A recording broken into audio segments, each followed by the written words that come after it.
Shabbat Shalom, everyone. Thanks for joining me for another of our Shabbat Torah Study videos. We're going to begin as always. Take the news, put it at the side. We're going to have a ton of news next week with the election. So definitely try to take some time this weekend to relax, chill out, maybe not think about it for a little bit. So you can be nice and refreshed if indeed it is something you're following closely. Which if you're not, that's fine too. There are other things going on in the world. So, I'm going to put on my baseball kippah because baseball season is now officially over. Dodgers have won. Not what I would have liked, but Red Sox weren't even really in the playoffs. We got our Tanakh. And we'll begin, as we always do, with the blessing. Baruch atah Adonai, Eloheinu melech haolam, asher kidshanu b'mitzvotav, v'tzivanu la'asok b'divrei Torah. Blessed are you, Adonai our God, sovereign of the universe, who hallows us with mitzvot, commanding us to engage with words of Torah. All right. So we are going to read from Lech, which the first two portions that we read don't have any Jews in it. There aren't any Jewish people yet. There's Adam and Eve. They aren't Jewish.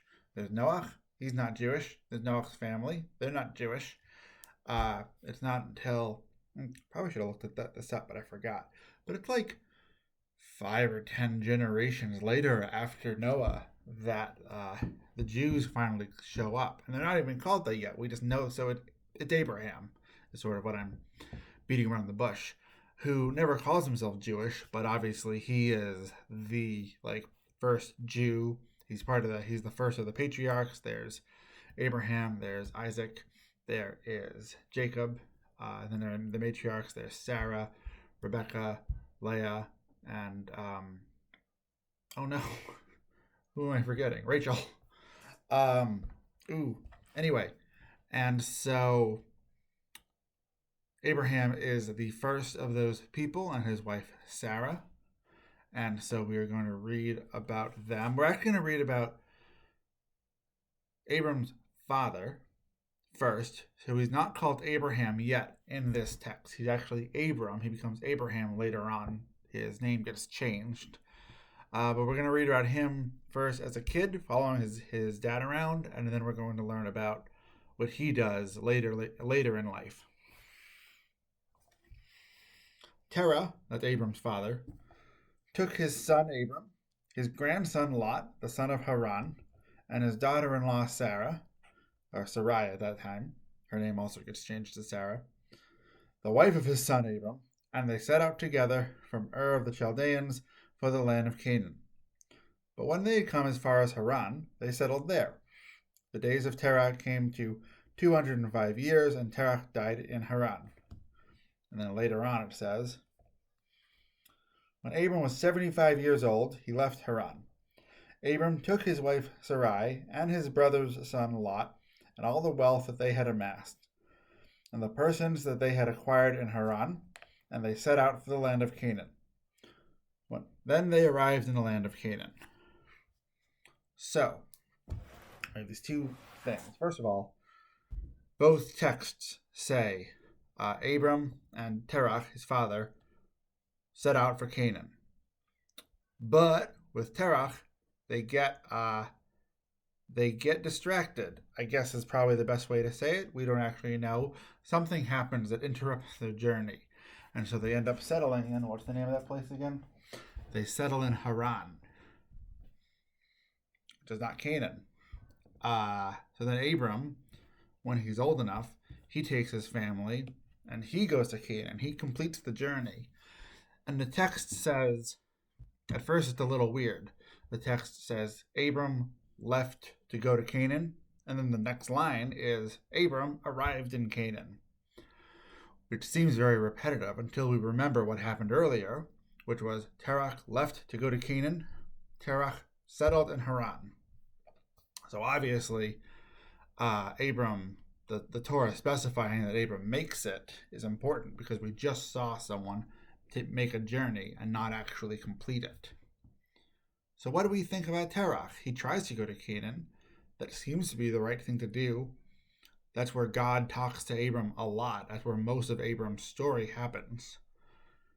What would have happened if Terach had arrived there? What would have happened if he'd completed his journey? Maybe he would have been, the father of Judaism, the father of monotheism. Muslim and Christianity also trace their roots back to Abraham in the Torah. But we don't know, and we'll never know. And there's not a whole lot to gain from speculating it, except that because Terach did what he could and took his family as far as Haran, however far that is, when Abram decides to go to Canaan, he's already closer. Wherever they start in a city called Ur, they end up in Haran. We're not really sure. I'm not really sure where that is. I'm sure there's something. There are people who know. And then there's Canaan. And so wherever they started, Abram is now closer to Canaan than they were earlier. There's a line that I'm sure I've shared with you all before that the rabbis say that I think applies here, and generally applies almost in most of my life, I find, is it's not your responsibility to complete the work, but you also aren't allowed to do nothing. And this is a great example of that, where Terach doesn't complete his journey. He leaves to go to Canaan. He doesn't make it. We could say that he failed, but he actually gives Abram a step up. So when Abram decides to go to Canaan, he's already closer. I think that there are a lot of opportunities where we can try to complete something and we may not be able to. But we shouldn't view that as failing. We should view that as setting somebody else up. We should view that as, well, we've learned something and we can teach that to somebody else. I guess a good example would be if you do the dishes where you live. Like, the dishes are never really done. Once you do the dishes, you still eat off those dishes, you wash those dishes, you have to do it all again. You're always going to do more dishes. But even though you'll never be done, you still can't do nothing.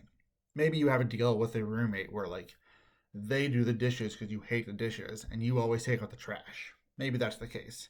In that case, you don't do the dishes. But for the most part, we all do a little bit of the dishes. And if you do a lot of the dishes, that might be very, very helpful. But if you do a couple of dishes, that's still helpful.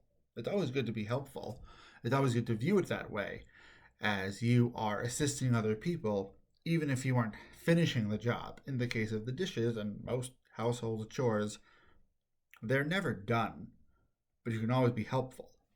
And so I think that is a good takeaway for this lesson, is somewhere in our life, there's a way where we can be helpful. We may not be able to do the whole thing. We may not be able to complete it, but we can set someone up so that they'll be able to have success because of the limited success that we've had. And instead of thinking of times when we don't complete our task, instead of thinking it as failure, it might be useful to think of it as limited success and try to find someone to help us kind of push across the finish line. You don't have to do it alone. All right, let's get our Misha Berach.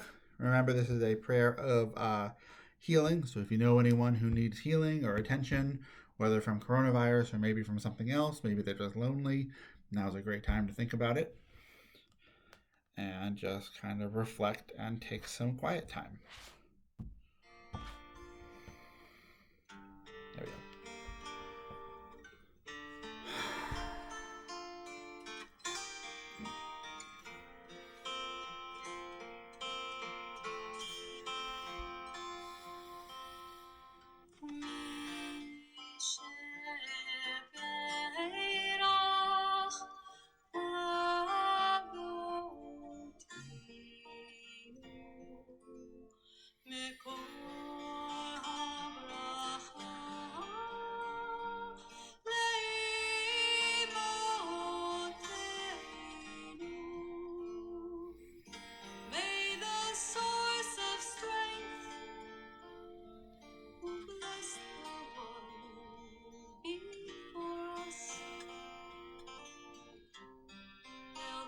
Find the courage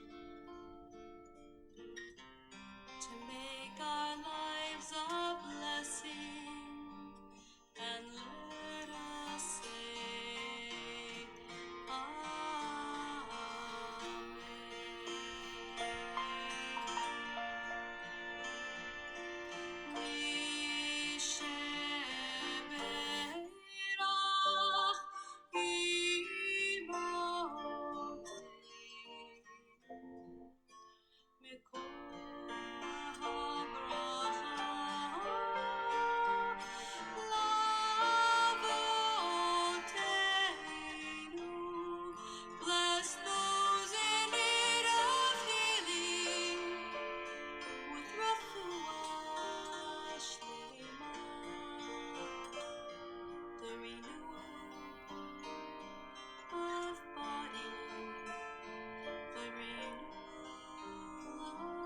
of spirit, and let us say Amen. Okay. Thanks everyone for joining me. I hope that you found some meaning in this.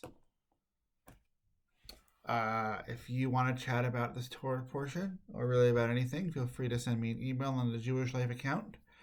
And otherwise, Shabbat Shalom. Be healthy. Hope you're finding some good ways to keep yourself occupied. And enjoy your weekend. We'll see you next week.